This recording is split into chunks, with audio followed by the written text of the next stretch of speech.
Good evening and salutations, my Days of Our Lives fans. Let's start off with Theo.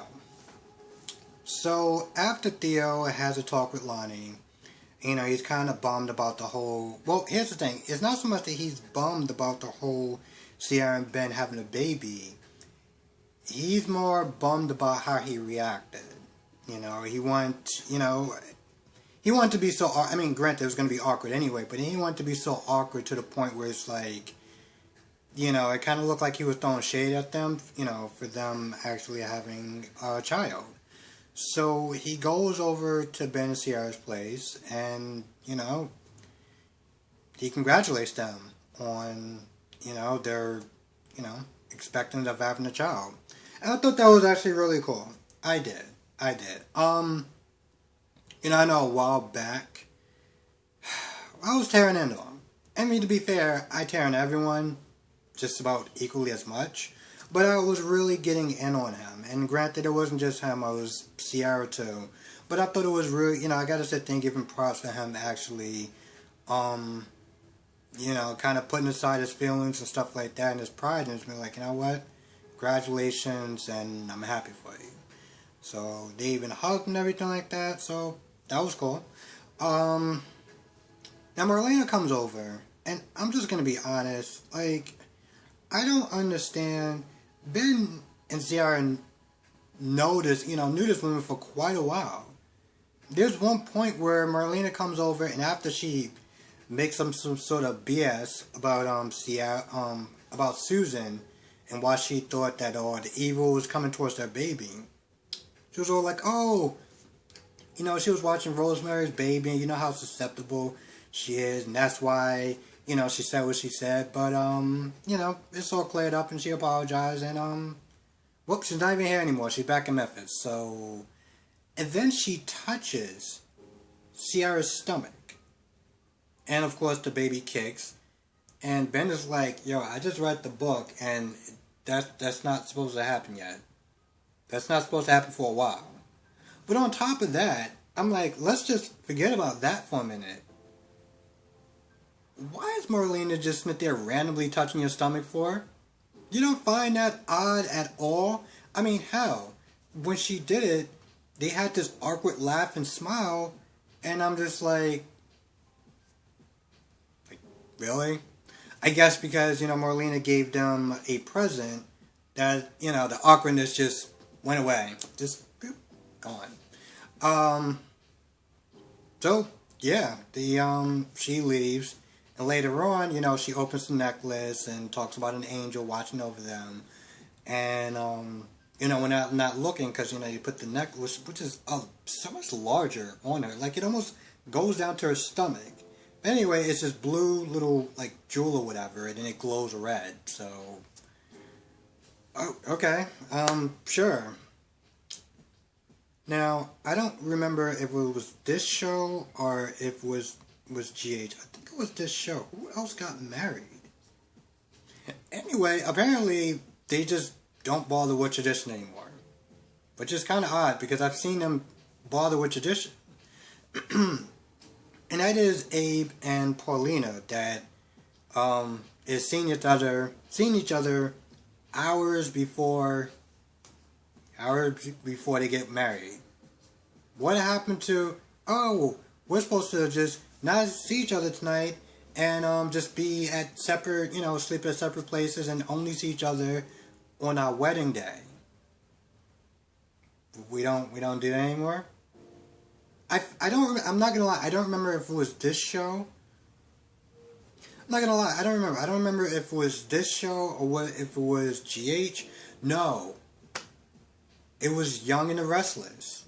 It was Ashlyn and Victoria that just spent the night together and then just decided to get married. Like, wake up next to each other the day of their wedding. And I remember me sitting there just being like, So now they're doing that too.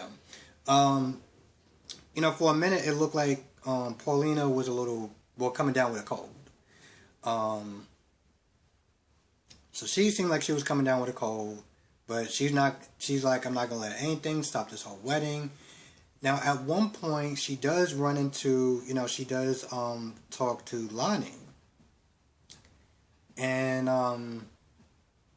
Lonnie checks her about the story, you know, because she talks about, oh, you're gonna be my matron in honor and stuff like that, and then Lonnie's like, well, you didn't ask me. You said that you asked me, when Abe got shot, but when I talked to Chanel, you know what I'm saying? Like, hold on. That's what it was. She was like, when I talked to Chanel, you told Chanel that you asked me before the wedding, like before he got shot. But you clearly asked me, after he got shot, but you clearly asked me before he got shot. Hell, I'm not gonna lie, for a good second, it almost kind of screwed me up.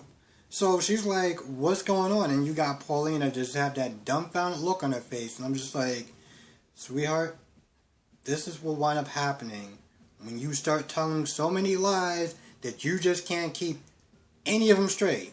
Like, none. So now you got that look in your face, and oh, man, her day's about to get a lot worse. A whole lot worse.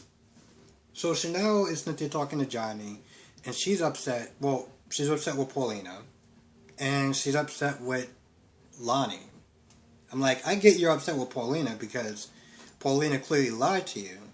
Why the hell are you upset with Lonnie for? I mean, come on, sweetheart. Don't start backsliding into that mess of a woman you were when you got to town. Because I didn't like that version. And she's all upset, and she's all like, oh, Lonnie is the one, she loves Lonnie more than she loves me, and blah, blah, blah, blah, blah, and wah, wah, wah, wah. Don't get me wrong. It was kind of messed up what Paulina did. Okay?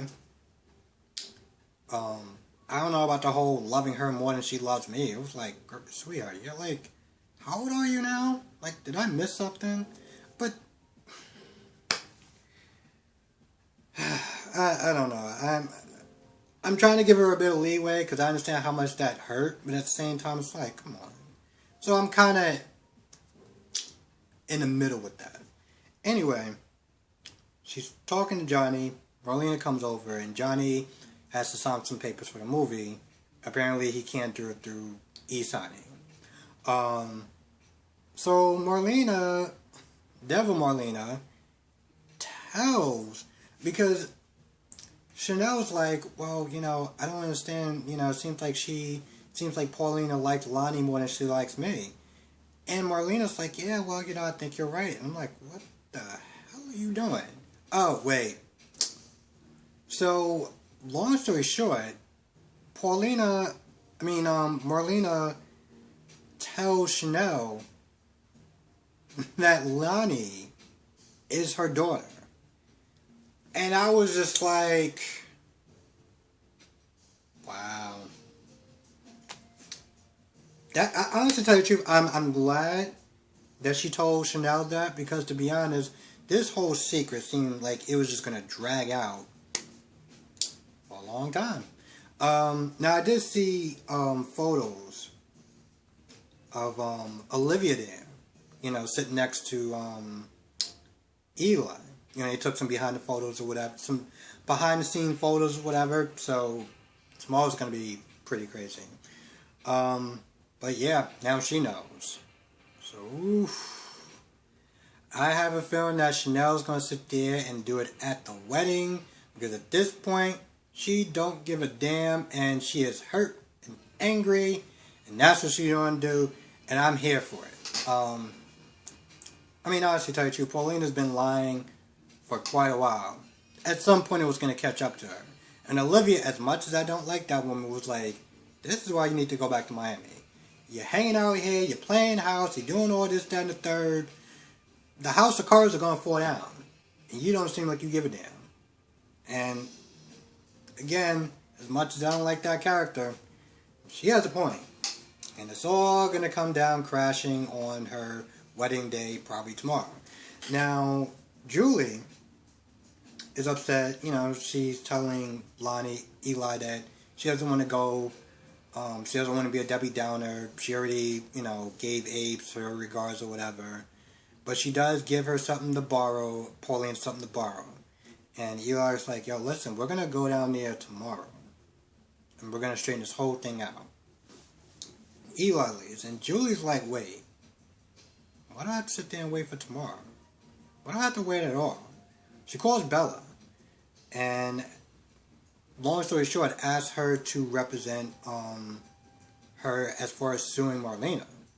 Now, one second. Bella is already starting to get suspicious about Marlena and the way that she's been acting and like the dreams and everything like that. And she goes over there to talk to her. She goes over to her house to sit there and talk to her. When she gets there, nothing's there. The only thing that's there is a cross. And they make a comment that they're saying, well, the only person who would carry a cross around with her is Susan Banks. They also talk about the cat and everything like that. So, yeah, and she wants to sit there and find out more because she was like, yo, she's been acting kind of weird. Apparently, she's the only person that knows that she's been acting kind of weird. Like, now, besides John. What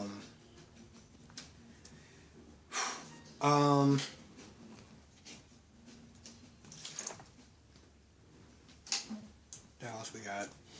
So, yeah, after, Bella and Sean going, it's kind of weird. Sean hasn't really been sitting there asking, like, what's been going on with her. Like, this is the second time that she's woken up from a nightmare. The second time. But yeah, after that, she goes over, she gets a call, and she heads right over to Julie's place. Now, Julie's like, yo, listen, I'm pretty much suing your mom. And she's just like, I'm sorry, what? I feel like that's about it. I don't think that Abe really did that much. I mean, he was being taken care of by Paulina, and then Theo came back over there later on to help him get ready, because when he got over there, he was sitting there saying something like his look isn't right, or something like that. I'm not really too sure. Alright, I'll give Chanel this one little pity party about her, having the temper tantrum sort of over Lonnie, because, what Paulina did was foul. And, I mean, she was kind of beating herself up hard, saying she was a disappointment compared to Lonnie, so I'll give her a little petty party. I think that's about it. If I missed anything, please write it down in the comment section below. Thank you for watching, be safe, and I will see you in the next video.